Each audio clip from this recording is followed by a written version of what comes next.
Learning Outcome 4.2. Calculate Fourier transforms and inverse Fourier transforms of signals using Fourier integrals. In your book, equations 4.9 and 4.8 are the analysis equation and synthesis equation for the Fourier transform. They're repeated here. These are the equations we use to calculate a Fourier transform given a time signal, or to calculate a time signal given the equation for a signal in the frequency domain. We will use these equations to make the calculations of the Fourier transform or the inverse Fourier transform of some signals. This is just the application of the equations and the use of integration to solve them. Let's take an example. We'll use the analysis equation, and the signal x of t is either negative t u of t, to calculate x of j omega. We substitute our x of j omega into the analysis equation. The u of t says our signal is only non-zero for t greater than 0. Therefore, what happens between negative infinity and 0 is irrelevant. We can change the limits of integration in our integral.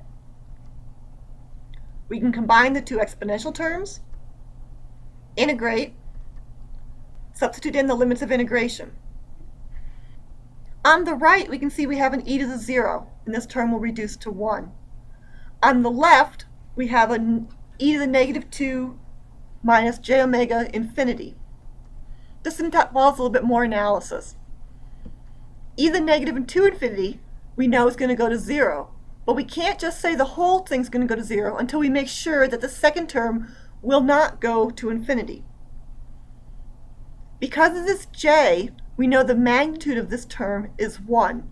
This is a complex exponential, therefore it has a magnitude of 1 in a phase that's going to vary between omega going up to infinity, so it's circulating around the origin and will not go to infinity, therefore this term which goes to 0 indeed dominates.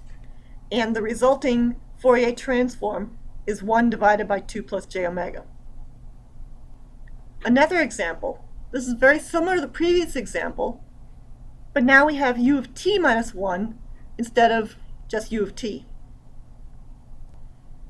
We'll start it off the same way, substitute into our equation. The u of t allows us to change our limits of integration, simplify our algebra, integrate, evaluate at our limits of integration. Same analysis applies to the first term. It goes to 0 because this term does not go to infinity and this term dominates. On the second term, we have an e to the negative 2j, which will stay, and we have this extra e to the minus j omega term. Looks funny, but you'll see this e to the negative j omega term when you look at table 4.1 as we get to properties of Fourier transforms, and this is similar to table 3.1, which you saw in Fourier series. So this implies that there's going to be some sort of time shift, which makes sense because we have this t minus 1 shift. So this is a shift of 1. Another example. X of t is our impulse function. What's the Fourier transform of x of t? Substitute it in. Got to figure out how to evaluate this. Because there's a delta t multiplying our function, we're going to use the no-name theorem. Our f of t is our e to the minus j omega t, and our t naught value is 0. So we will plug in a value of 0 into our f of t. This term has a value of 1. The definition of the integral of an impulse function from minus infinity to infinity is 1. Therefore, the answer is 1.